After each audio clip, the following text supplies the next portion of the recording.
ఈరోజు భిన్నాల గురించి చిత్ర రూపంలో తెలుసుకున్నాం. క్రమభిన్నం గురించి, అపక్రమ భిన్నం గురించి, మిశ్రమ భిన్నం గురించి. ముందుగా మనము క్రమభిన్నము ప్రాపర్ ఫ్రాక్షన్ గురించి తెలుసుకుంటున్నప్పుడు క్రమభిన్నంలో లవము చిన్నదిగా ఉంటుంది, హారం పెద్దదిగా ఉంటుంది. అంటే న్యూమరేటర్ చిన్నదిగా ఉంటుంది, డినామినేటర్ పెద్దదిగా ఉంటుంది అన్నమాట. 1/2, 1/4, 2/3, 3/4, 5 ఈ విధంగా ఉంటాయన్నమాట. అంటే ఈ హారము దేన్ని సూచిస్తుందంటే వస్తువుని ఎన్ని భాగాలు చేశామనేటటువంటిది సూచిస్తుంది అన్నమాట. ఈ లవము దేన్ని సూచిస్తుందంటే తీసుకోబడ్డటువంటి భాగాన్ని లేదా ఇవ్వబడినటువంటి భాగాన్ని లేదా షేడ్ చేయబడినటువంటి భాగాన్ని సూచిస్తుంది అన్నమాట. ఈ విధంగా పిల్లలకు చిత్ర రూపంలో చూపినప్పుడు క్రమభిన్నం లేదా అపక్రమ భిన్నం లేదా మిశ్రమ భిన్నం గురించి బాగా తెలుసుకుంటారు అన్నమాట. కాబట్టి ఇక్కడ 1/2ను ఈ విధంగా చిత్ర రూపంలో చేసినప్పుడు ప్రతి వస్తువును 2 సమాన భాగాలు చేసినాము. అందులో ఒక భాగానికి షేడ్ చేసినాము, లేదా ఒక భాగం తీసుకోబడింది లేదా ఒక భాగం ఇవ్వబడింది అని చెప్తాం అన్నమాట. 1/4 అంటే ఇవ్వబడినటువంటి వస్తువును 4 సమాన భాగాలు అనేటటువంటిది మనం ఖచ్చితంగా గుర్తుపెట్టుకోవాలి. ప్రతి వస్తువును 4 సమాన భాగాలు చేసి తీసుకున్నాం, అందులో ఒక భాగం షేడ్ చేసినాం.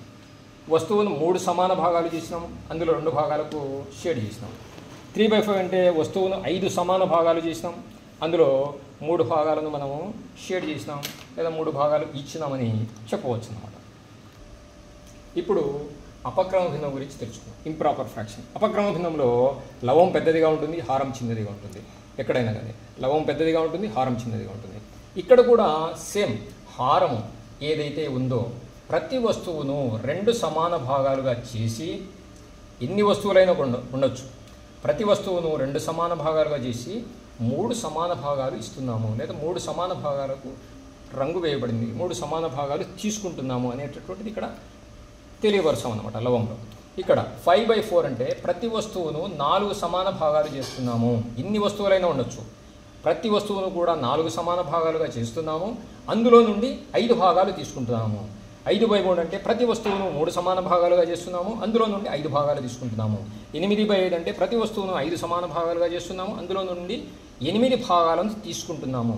ఈ విధంగా మనం క్రమభిన్నానికి ఏ విధంగా అయితే చిత్రరూపంలో చేసి చూపించవచ్చో అపక్రమ భిన్నాన్ని కూడా అదే విధంగా చిత్రరూపంలో చేసి చూపించాలన్నమాట. ఇక చివరిది మిశ్రమ భిన్నము, మిక్స్డ్ ఫ్రాక్షన్. ఇది ఒక పూర్ణాంకము, ఒక క్రమభిన్నము. ఒక పూర్ణాంకము, ఒక క్రమభిన్నము కలిస్తే మిశ్రమ భిన్నం అవుతుంది. జాగ్రత్తగా, ఒక పూర్ణాంకము, ఒక క్రమభిన్నము కలిస్తే మిశ్రమ భిన్నం అవుతుంది అన్నమాట. ఒకటి ఇక్కడ కూడా సేమ్ 1/2 అంటే ప్రతి వస్తువును 2 సమాన భాగాలు చేస్తాం. క్రమభిన్నము, అపక్రమ భిన్నము, మిశ్రమ భిన్నం ఎక్కడ చూసినా కూడా హారము ఎన్ని సమాన భాగాలు చేస్తుంది అనేటటువంటిది చెప్తుంది అన్నమాట. ఇక్కడ ప్రతి వస్తువును 2 సమాన భాగాలుగా చేస్తాం. ఇక్కడ 2 సమాన భాగాలు చేసినప్పుడు ఈ 2 సమాన భాగాలు తీసినాం. ఇది ఒక్కటే వస్తువు, ఇది వస్తువు ఒకటే అన్నమాట.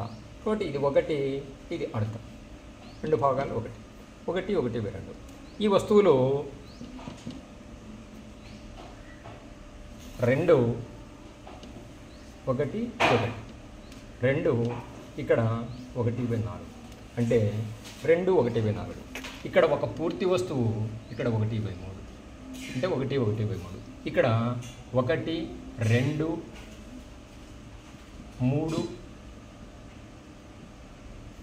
3 పూర్తి వస్తువులు. ఎన్ని సమాన భాగాలు చేసినామనేటటువంటిది ఉంటుంది అంతే. 3 పూర్తి వస్తువులు, 1 2 3 పూర్తి వస్తువులు, 2/5. ఈ విధంగా మనము మిశ్రమ భిన్నాన్ని కూడా చిత్రరూపంలో చేసి చూపిస్తే వాళ్ళకు భిన్నాల పట్ల విద్యార్థులకు చక్కటి అవగాహన వస్తుందన్నమాట. క్రమభిన్నానికి, అపక్రమ భిన్నానికి, మిశ్రమ భిన్నానికి గల తేడాను చిత్రరూపంలో పిల్లవాళ్ళు చూస్తే చాలా బాగా అర్థం చేసుకుంటారు. Thank you.